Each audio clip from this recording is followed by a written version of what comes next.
Part 2, Plutonium73 is the personal reading code. If this does resonate, please go back to Part 1. Please don't make this reading fit if it does not resonate.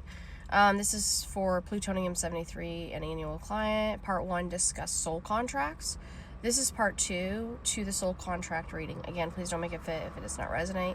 If you like your own personal reading, justcassieThings@gmail.com, or you can hit me up on TikTok, Mind, Body, Spirit with Cass, and or my YouTube, Mind, Body, Spirit with Cass. Alright, so to go to your Part 2, part of your soul contract, should you choose to go down that route, because again, you have free will. You don't have to fulfill certain pieces of the contract. It's optional. It's like levels in your soul contract. Like, it's like, this is the top priority of everything I have to complete in this lifetime as part of my soul contract. I'm going to check these off the list. Now, these are the optional things that, like, if I have time, these are the things that I want to complete. Your soul contract is almost like your higher self is going to have you complete those additional items either way, but it's always a roundabout way if you choose not to kind of do it on that free will basis. And by that I mean,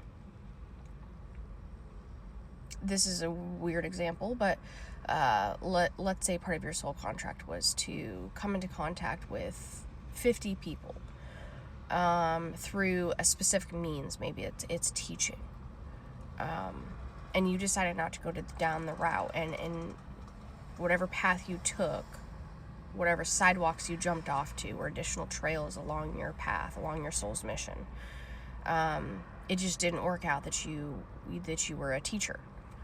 But you ended up meeting 50 additional people throughout your life, where you had these conversations, where you taught them something new and it activated something within them. Could not be the best analogy in the world. I need more coffee this morning. I'm half awake. But you get the point. You'll kind of fulfill it in a roundabout way, just not at the level and the capacity and the caliber in which you originally designed in your soul contract. So you kind of almost always fulfill it, as long as you continue to ride that wave of flow, going with that internal compass, listening to your higher self, following the light within. And you are very good at this. You are very vibrationally aligned, and you're continuing to kind of get up that ladder. 9:27 on the timer. So anyways, part of your soul contract, as we left off in Part 1, that it's not necessarily optional. It's like an additional for you. Because you already do this, and you have already came into contact with people where you've been able to do this and activate stuff within other people, teach them new things. It's very close to shamanism that is in your soul contract now. However, it's kind of a different kind of shamanism, because you're a coder. Because you activate the blueprint of others, and you put pieces. So the overall puzzle, let's just call this game of life, the overall puzzle. You put pieces in the correct order in a very convoluted puzzle. It's very difficult. And you do it so that the right people that otherwise could not have understood and activated themselves, what they needed for their own soul's mission, for their own journey. You kind of put things in the proper order to make it make sense in the correct way, but also it's like 5,000-10,000 pieces to this overall puzzle that were just thrown everywhere. And you have a keen eye because of your abilities, because of your higher self, because of the contract that you do hold. You're like the right kind of individual, Plutonium73, to find that missing piece.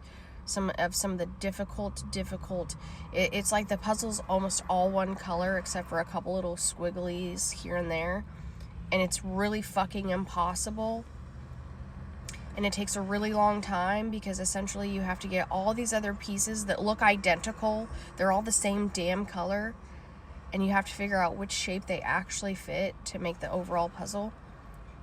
You're the one that finds those really difficult ones that most people look past and can't figure out how they fit into the overall puzzle, and you snap it right into place so that whoever sees that piece of the puzzle that you've now helped complete and put in the proper order, the proper visualization, it activates something within them.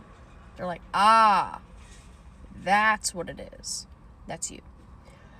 So the shamanism part, this is kind of the last piece to your soul contract that we'll talk about. We kind of went into the depth. I need coffee.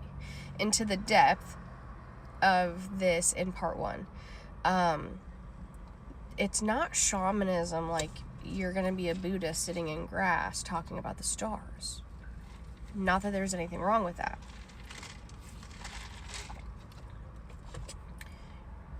Your shamanism is teaching. It's teaching people ancient knowledge, esoteric wisdom. It's teaching people something that they don't typically have access to. And being that kind of guiding light. Answering questions when they're... I just paused to sneeze and honking happened at the same time. So double confirmation for you. Your shamanism is like an everyday, like what we would call a professor now, today, in today's time. You're going to be teaching things. How do you do what you do while following that internal guidance and breaking past the bullshit and the illusion? Because you are a coder, which means when you take the information, you recode it to the truth and you spit it back out. How do you teach others how you do this? And that's a very complicated thing to do, because for you, for the most part, you do it naturally because you're following that internal compass, that guidance. It's something you don't really think about. But if you start paying attention to how you go about your daily routine, especially when you're in flow state and you're working on projects or building something that your soul desires to build because of that compass you're following, there's key indicators that will come online for you that if you pay attention and recognize the pattern, you'll see it to be oh, okay. That's why I did this. That's how I knew this. This is the feeling, the emotion, the energy this is what I saw. This is the sign.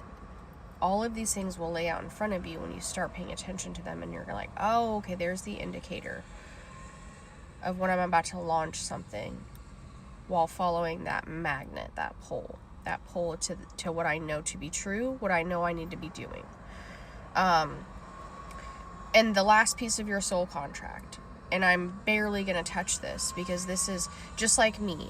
There's a huge, massive project I keep in secret. It's confidential from the collective. There's a reason for that. And the reason is very similar to what we talked about in your part 1, where you kind of lock things with a key until you need them and go to the next step. It's the same with this project that you have. Your soul contract is finishing the project, even if you don't entirely know just yet. And I'm putting emphasis on this because of what I see and what you don't need to know yet, even though your higher self already knows. You're going to pick up on this. This is part of that locking mechanism where you have this locked in. There's 2 keys. You're in a breezeway. There's one door here, there's a hallway, and a door here. You're in a breezeway right now, working 9:33 on the timer, working on something very important. You unlock the key to the bottom door, but you haven't unlocked the key to the top door, because when you unlock the key to the top door, it's like opening Pandora's jar. You don't need to unlock that door yet, because there's still things you have to figure out in that breezeway. You got to put some puzzles together. You got to finish pieces of that project before you're able to get the key to unlock that top door in that breezeway and unlock Pandora's jar. And when you do that, you're going to discover a very different, almost like pivot of what you've been creating, this big, huge project. You're running like a machine right now, right? You operate like a machine. You're running a machine, building a machine, creating a machine, a system, a program. You're doing something. There's a project here. You know what it is. Keep it to yourself. This pivot, when you get that key to unlock that door and you're out of the breezeway, is going to open up something more to you, and it's going to dawn on you outside of this realm and this material, what material realm, this dimension. Who and what can this project, this machine, this creation of yours, who can it benefit? Because you're thinking too small, but you're supposed to. Because outside of that, it will be beneficial for a group and a collective of individuals outside of the current scope that you're looking at it. So that is your soul contract in a nutshell. We can go further into it along your journey.